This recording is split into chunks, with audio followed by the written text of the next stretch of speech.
morning, greetings friends, and welcome to The Bright Side, your nutritional program dedicated to the understanding of the vast world of nutrition and nutritional supplementation. I am your host, Pharmacist Ben, nutritional pharmacist from Boulder, Colorado. I use nutritional supplements where other healthcare practitioners use toxic pharmaceutical drugs and sometimes deadly medical procedures.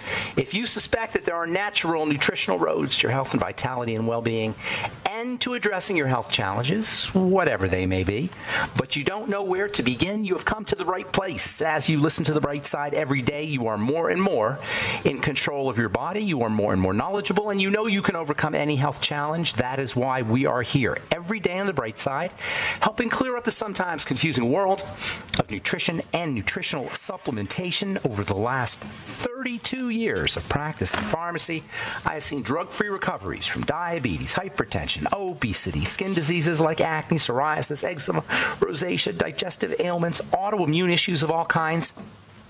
Recoveries that by the standards of modern medicine can only be called a miracle. But what is in the world of the body, what is in the world of biology, standard operating procedure. Because the human biological system is a healing system, it is a regenerating system, it is designed divinely to heal and renew itself on a moment-to-moment basis, and while some folks may call that healing, renewing, regenerating system a miracle, it really is just the way the body works.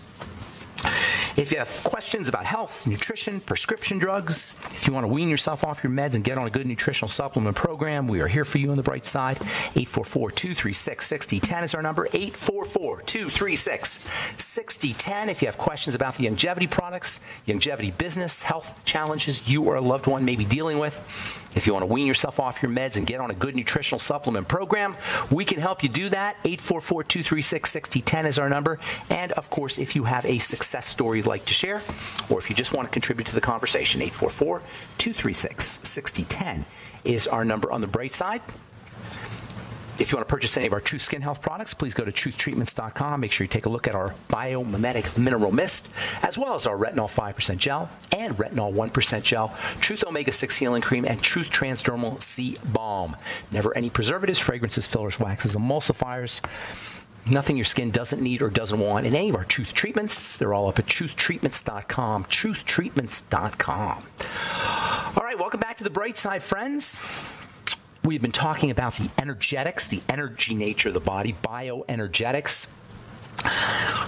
The word energy has been kind of co-opted by less than scientific, new agey sorts of pseudo-scientific or even non-scientific perspectives and interests, and it's kind of diverted, it's sort of adulterated and clouded our ability to really appreciate what is occurring in this super high-tech, almost science fiction-like nature of this marvelous instrument we call the human body, the incredible, really incomprehensible biochemical, bioenergetic nature of the human body is somehow something that we don't think about. We don't pay attention to when we're sick. We don't pay attention to when we're healthy. We don't even pay attention to it, except once in a while, maybe watching something on Nova or on the internet. Some of us, anyway, will take a few minutes to be blown away by the nature of biology, the nature of our bodies. But really, when we're sick, the first thing we think about is going to the doctor. For most people, even if we have something as simple as a cold, the first thing we think about is going to the doctor. We have a rash, we go to the dermatologist. We have an allergy, we go to the allergist. We're a woman going through menopause, we go to the OBGYN. This is just the standard way we do business when it comes to our health is if we're sick, we go to the doctor. And this completely flies in the face of the understanding of the body as an energetic system. When we understand that the body is an energetic system, we'll see there's nothing in the medical model that can address deficiencies or defects or breakdown somehow in the processing of energy in the body. It is not a medical issue. It is strictly a lifestyle issue, and that is awesome news. That is the best news anybody who has diabetes could ever hear, is that their diabetes is not a medical issue, it's an energetic issue, and energetics have nothing to do with medicine. There's nothing in the world of energetics, in the world of energy, there is nothing, zippo, nada, zero, a doctor can do to support the body's health, to support the energetics of the body. There's nothing in the doctor's bag of tricks that will help the body process energy more effectively. In fact, the exact opposite is the case. Everything, with a capital E, everything in the doctor's magical bag of tricks will suppress the body's ability or somehow have a negative effect, somehow hurt the body or harm the body's ability to process energy. We call that toxicity. And it is the tool of the trade of the medical model, even if they will tell you that the toxicity is somehow beneficial. That's the theory behind pharmacomedicine, is that the toxicity is somehow beneficial. It's like George Orwell in 1984, War is Peace. Toxicity is healing. That's the doctor model, not the medical model, we'll say. I don't want to blame doctors. It's the medical model. War is peace. Toxicity is healing. At the end of the day, not only is the body the physical manifestation of structured, organized energy, that's the key, it's structured, organized energy in a shape, in a form. Think of a crystal. That's what a crystal is. A crystal is organized energy that is structured in a certain shape that gives it it's information, it's in a form. By the way, the technical definition of information, according to what's called something called information theory, there's actually a science called information theory, and the technical definition of information, according to information theory, is the elimination of uncertainty. Information is the elimination of uncertainty. Information is information to the degree it gives you a sense of certainty. When we're sick, there's an element of uncertainty that's involved. This is what's so terrifying about being sick, is the uncertainty. Health is certainty. Health is information. Health is shape. There's nothing a doctor can do to support that. This organized energy is the essence of health. This information is the essence of health. When we are in the right shape, we have certainty or information, our energy is organized, we are in health. Anything we can do to support the organization of energy into the body, to make the body more organized, is going to make us healthier. Okay, so what does that? Exercise makes the body more organized. Food makes the body more organized if it's correct food. In fact, food, first and foremost, represents energy, as well as the organized molecules. Energy, information, and health, there's several components. First, there's food. Food has the energy and food has the organized molecules. We've talked about this a lot. It's the macro and micronutrients, thus the importance of eating whole, unprocessed foods, and supplementing our food, supplementing our income, in this case our food income, supplementing our food income, it's coming into the body, with organizing molecules, i.e. the mighty 90 essential nutrients, your healthy start pack. The healthy start pack is the organizing molecules for the protein, fats, and carbs. If you're thinking, well, maybe I should be doing my Beyond Tangy Tangerine with food, you're exactly right. If you do your BTT and your mighty 90 with food, you're going to help that food get organized. That's why you want to take your nutrients with food if possible, for the most part. There's some exceptions to that. But for the most part, you want to have your nutrients with food, your micronutrients, your supplements, because they're going to help the food work better. Or they're going to help the body be able to work, to extract the energy or work with the energy more efficiently. Food without micronutrients is a disaster. Food without micronutrients, you might say, is the ultimate health disaster that we are confronting. We are the starving obese in the United States of America and maybe around the world. The starving obese because we get plenty of the food, but not the micronutrients to help the body utilize that food. Oxygen is also important, as is respiration. Respiration means inhalation and exhalation, so breathing in and breathing out. How many times a day do we talk about in this program? SDR breathing, slow, deep, rhythmic breathing. Slow, deep, rhythmic breathing does a lot of things for you. Number one, it provides the body with oxygen. It provides the body with carbon dioxide and also helps you release carbon dioxide. It alkalinizes the body, relaxes the body. Most importantly, maybe, it activates the parasympathetic nervous system. I don't say most importantly, but importantly, it activates the parasympathetic nervous system. And of course, this is where the molecules that are involved in the food, that are part of the food, become combusted by the oxygen. Oxygen is important for combustion. If you ever want to make your fire in your fireplace burn more brightly, you put oxygen in it because oxygen improves burning. It does the same thing at the quantum level inside a cell. All right, take a break. I'm Pharmacist Ben. You're listening to The Bright Side. 844-236-6010 is our number. We'll return right after this.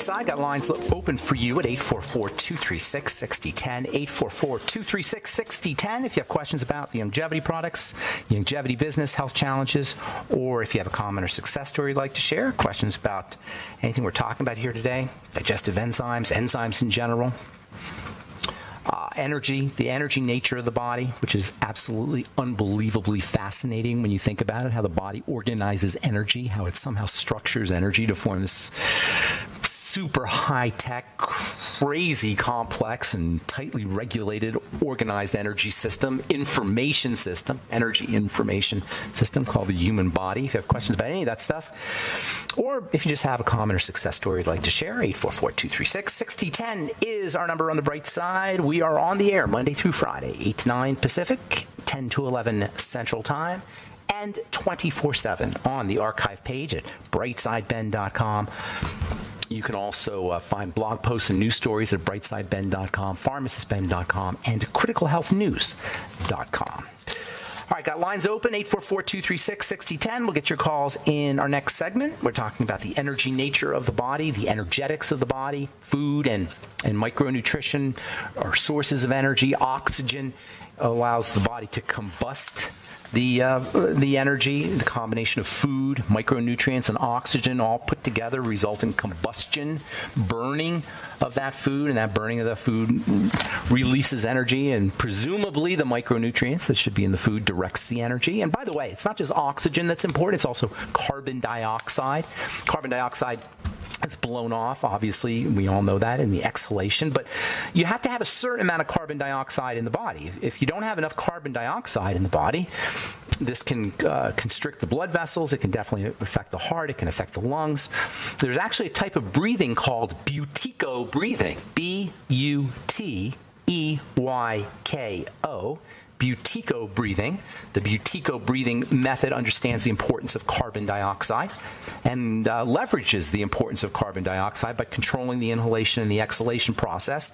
And the buteyko method, B-U-T-E-Y-K-O, buteyko method has been used very successfully to treat asthma. If you have asthma, you may want to Google the buteyko breathing method for asthma, or just Google. It's kind of interesting. Anyway, the buteyko breathing mechanism, or buteyko breathing technique, it's most commonly used for asthma, but athletes are using it as well. It has a lot to do with mouth breathing, non-mouth breathing.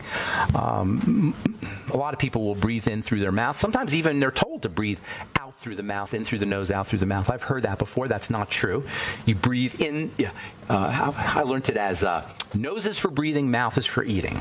So you always want to be breathing in through your nose to maximize the effects, at least from the buteyko method. I think it's always important to breathe in through the nose.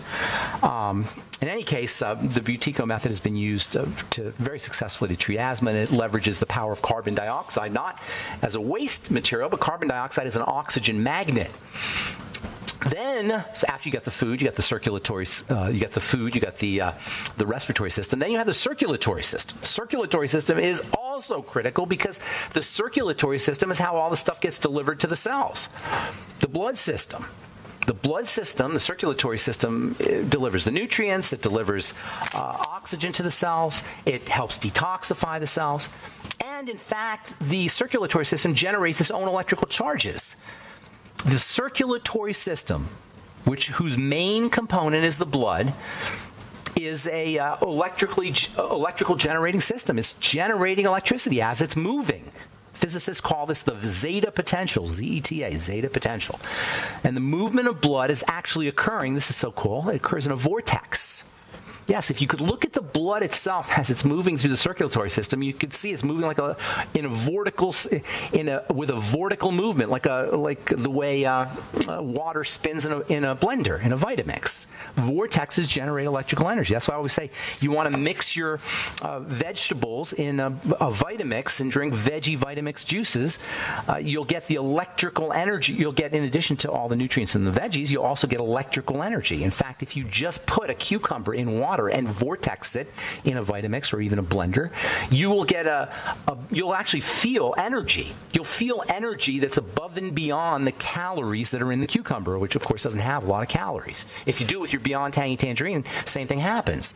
If you do with salt, it'll happen. Salt, minerals, phytonutrients, even vitamins in a vortex will will conduct electrical energy above and beyond the calories that are included. Usually calories are, it takes calories to get energy, but you can actually get energy in a very low calorie way by using a vortex, by using a blender and creating a vortex. The movement of blood is the same thing. There are actually scientists now who believe that the heart is not actually a pump. Because they say, there's a guy who wrote a book named Thomas Cower, I believe, C-O-W-E-R. He's a physician. He says there's no way the heart can pump all the blood through the body. The heart is just is too small to be able to force all that blood through the tiny vessels and then all the way back up again. And he says that the movement of the blood actually occurs via the energy that's produced in the vortex that the fluid is moving in. The blood fluid is moving in a vortex. This conducts an electrical charge, and according to Dr. Cower anyway, he's an MD, he says that it's this vortical energy that accounts for the circulation of the blood, not the heart. Whether he's right or wrong, I don't know. It sounds good. I believe he could very well be right. The point is that as the blood is moving through the circulatory system, as the fluid is moving through the circulatory system, it's generating an electrical charge. However, as the accumulation of toxicity from food, from the environment, from water, from crappy thinking, and from a gradual breakdown of the body, as this accumulation of toxicity ensues over the course of a lifetime, beginning at conception for most of us, that is when the sperm meets the egg, that's when toxicity for most of us starts to accumulate. Eventually, our blood becomes congested. Eventually, the blood will become dirty. I always say this, dirty blood. All disease is cell disease, but all cell disease is preceded by dirty blood. It's not dirty blood is just a kind of attention-getting way of talking about blood congestion, hemocongestion. Congestion of the blood occurs over the course of time as toxicity enters into the bloodstream through the digestive system, and if you're injecting things through your skin, that just complicates it. That just makes it worse. When that happens, when the blood becomes congested, it no longer can generate its electrical charge. The vortexes are messed up. It doesn't create vortexes as effectively. It doesn't deliver nutrients as effectively. It doesn't deliver oxygen as effectively. And then, to make matters worse, the congestion results in a further slowing down of the circulation, which leads to less nutrient delivery, less electrical charge, which leads to more slowing down. And you get this downward spiral. And it's all, this precedes all disease, folks. This is the common thread that runs through all chronic degenerative disease. Also, all chronic degenerative disease shows up as cell disease, but it's all preceded by dirty blood. And by the way, there's another very important aspect or component of the circulatory system called the lymphatic system. And that gets involved too. The lymphatic system is part of the circulatory system. We don't really talk about it anywhere near as much as we talk about the blood. But the lymph is a component of the circulatory system and has to circulate as well. Circulatory system. It has to circulate as well. And that's another aspect of the disease process. The lymphatic system is quite interesting. It's very interesting and very underappreciated. We've talked about it here in the past. And we'll continue this discussion when we come back from our break and get your phone calls as well. 844-236-6010 is our number. You're listening to The Bright Side. We'll return right after this.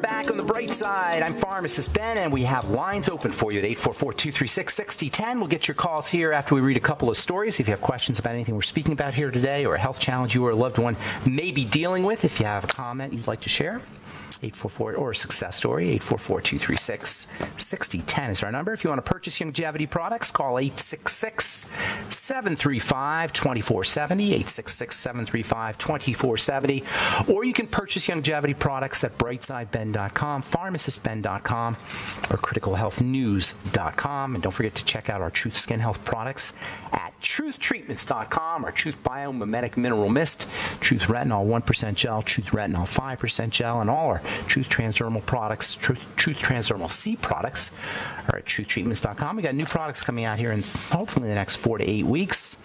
So keep checking the website. We also have a skincare blog that I try to keep regular with at truthtreatments.com. That's plural, truthtreatments.com, truthtreatments.com. All right, if you're on hold, hang on. We'll get to you when we just read a couple stories here, and we do have lines open, 844-236-6010, 844-236-6010 from the International Journal of Cancer. Why you should eat your last meal before 9 p.m. Eating your last meal of the day earlier and at least before 9 p.m. helps lower your risk of breast cancer and prostate cancer. And if you do eat later than that, you'll get a similar protective effect if you wait 2 hours after eating before going to bed. Apparently, what you eat is just as important as when you eat it. This is according to researchers from the Barcelona Institute for Global Health in Spain. And it all has to do with how your body breaks down food and how it metabolizes food. People who eat their last meal of the day before 9 p.m. are 20% less likely to develop breast or prostate cancer than those who eat after 10 p.m. One of the most important benefits to eating, to stopping your meals or to stop eating before, they say 9 p.m. I say before 5 p.m. or 6 p.m. or 7 p.m. And then skipping breakfast is you have a longer time to burn fat. Your body has a tendency to go ketogenic the longer you can go without caloric intake. And that's why it's a really good idea to restrict your eating till, say, between 11 a.m. and 5 p.m. If you just did that, if you just only ate between 11 and 5 p.m., even if you ate a lot, even if you ate more than you should eat, you probably wouldn't gain as much weight as if you eat throughout the day. They used to tell you, they don't say it anymore, but they used to tell you, you want to graze. I still hear nutritionists saying you want to spread out your calories. You want to make sure that you don't go 2 or 3 hours without meals. There's actually some athletes or bodybuilders who say that. Now, if you're a bodybuilder or an athlete and you're burning through calories, that might be different. But for the average couch potato, that is a very bad idea to graze. Number one, you don't ever give your digestive system a break. Number two, you're psychologically more prone towards eating the more you eat. Do you ever notice that if you start eating earlier in the day, you tend to eat more? Do you ever notice that if you eat breakfast, you tend to eat more? Notice if you skip breakfast, how you're less likely to snack during the day. If you skip lunch, same thing. You're less likely to snack. The more we eat, the more we want to eat. The more frequently we eat, the more we want to eat. So not only is it helpful, at least according to this article, for reducing your risk of breast cancer and prostate cancer, it also is helpful for going ketogenic. It's also helpful for losing weight. It's also helpful for controlling your eating behavior to keep your food intake between 11 and 5, or just a small chunk of the day, and spend as much of the day as possible not eating anything. All right, from the Journal of Obsessive Compulsive Related Disorders, OCD, obsessive compulsive disorder, which I know a little something about. My dad had OCD. OCD could be caused by lack of sunlight.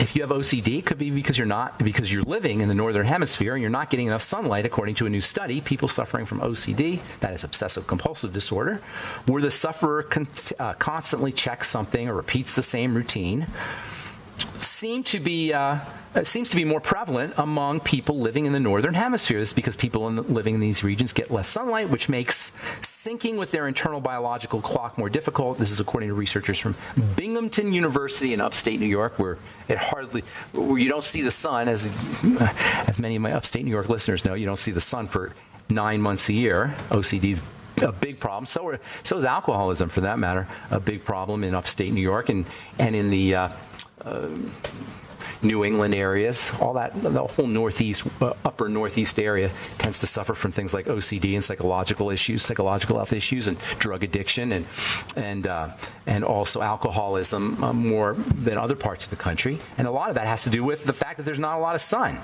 Getting up late each morning also means that people are getting less sunlight, and this can become a vicious cycle, leading to more eccentric sleep patterns.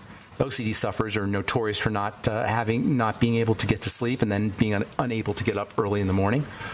By reviewing the available literature on the prevalence of OCD in different countries, researchers were able to show a statistical correlation between OCD and latitude.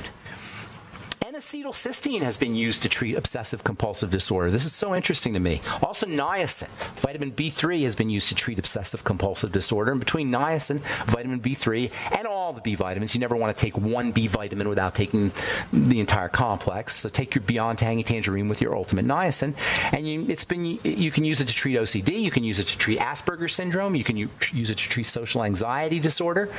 It's been used to treat schizophrenia. Dr. Abram Hoffer wrote a book about vitamin B3 and schizophrenia.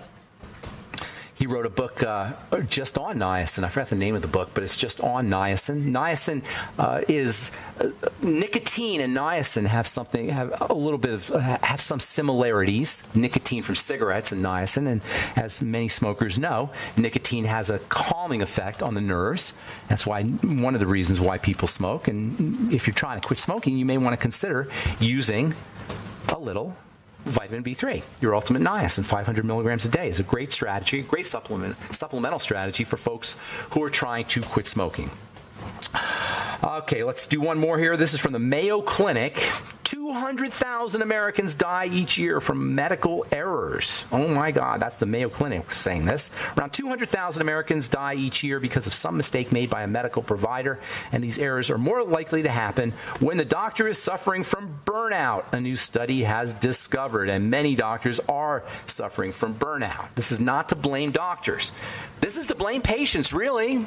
It's our fault as patients as much as it is doctors, because we're counting on doctors to do too much. This is where doctor burnout comes out, and we shouldn't be surprised that errors occur. It's just, they're always going to occur in the medical model. That's the nature of the beast. 200,000 Americans, that's a lot of Americans dying from medical errors, and that's the Mayo Clinic that came out with that study. All right, 844-236-6010 is our number. We do have lines open. Let's hit the phones and say good morning to my friend Gary from Minnesota. What's up, Gary? How you doing? Ben, always an honor to talk to you. Likewise, Gary. I recently took a blood test first time in decades because of that injury I've been battling. The eye thing? No, that and the humerus that I broke last January. Okay. Yeah, but anyways, blood test came back. I'm in the sun hours in a bathing suit, and I supplement vitamin D, and I got a number of 32. And that's a number of 32 on what? I don't know what you mean. Gary, hang on. We got to take a break, okay? Don't go away. Yep. Got lines open, 844-236-6010. I'm Pharmacist Ben. You're listening to The Bright Side. We'll be back after this. Okay, we are back on The Bright Side, talking to Gary in Minnesota. 844-236-6010 is our number. We've got lots of lines open for you. Gary, you there, man? Sir. I didn't understand what you're saying. What did you say, a 32? What did you mean by that? Vitamin D hydroxy. I'm looking at the test result. Vitamin D. Oh, your vitamin D levels. Yes. Got it. Yeah, Okay. yeah. Vitamin got it. D. Okay. Vitamin D. D as in David. Level. Yeah, and, I gotcha. They got a range of like 30 to 100, and 30 is like barely is okay, and 100 and all this. And I'm in the sun every day in a swimsuit, and I supplement, and I had a 32. I was recommended to me to take like 10,000 units a day. And, I hear... You can't go by your body... The best way, you're doing everything you need to do. I don't know where you got the idea. Which vitamin D form of vitamin D? Is it the 25-hydroxy? Does it say that anywhere? Yeah. This test says vitamin D OH or something. Yeah, okay, that's it. That's the right one. So 32 is not bad. Usually, there's so many gurus out there. They want 10,000 units a day. I heard another guru on just get it from the sun. And a wellness saying that if women could get their levels up to 70, it would stamp out. No, that's not. That's silly. Anybody that's nonsense. Vitamin D works in conjunction with vitamin A. Vitamin D works in conjunction with blood sugar. Vitamin D works in conjunction with calcium. You can't just take one vitamin willy-nilly, especially one. Vitamin D is not even a vitamin; it's a hormone. You got to be very careful with vitamin D. I'm not buying that you got to supplement with, crazy amounts of synthetic vitamin D supplement. In fact, there's a lot of research now that indicates that might be a problem. Vitamin D is important. It's incredibly important. An article in the Minneapolis Tribune. I'll read one sentence out of here. Do you really want to get health information from the Minneapolis Tribune? Pardon me?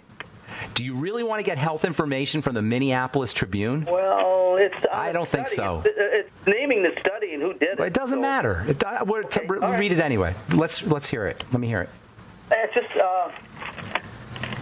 the article says vitamin D boost won't help bone density. The lead author, Dr. Mark Boland, said that aside from people with severe vitamin D deficiency, there are few people who need supplements. The findings come from I'm kind of agreeing with data listen. From 3,000 participants. That's it. Okay, look, studies are BS. Okay. Studies are bull crap. It's called. I'm talking now. And I didn't say all research. I said studies that are done on people, where they take 3,000 people, or 2,000 people, or 5,000 people, and they determine this, that, or the other thing.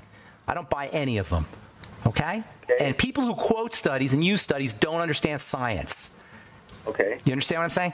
Biochemistry is science. Epidemiology is pseudoscience, in my opinion. Epidemiology is the kind of studies where you take 3,000 people and see what their vitamin D levels are and compare how much how much osteoporosis they have, just to give you an example. And this is the way non-scientists try to understand science. And when I say non-scientists, I'm talking about some doctors.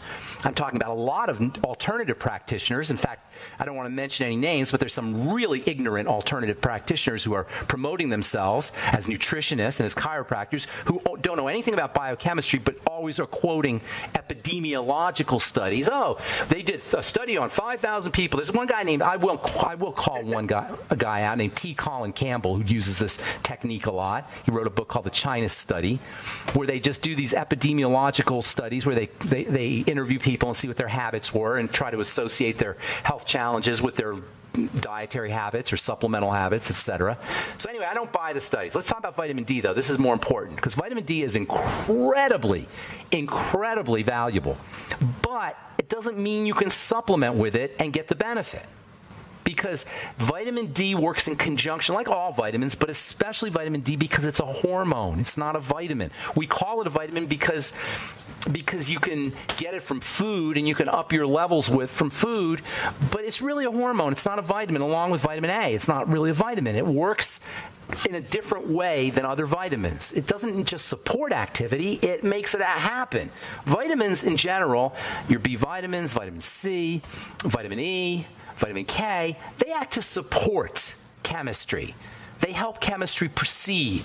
They're assistants.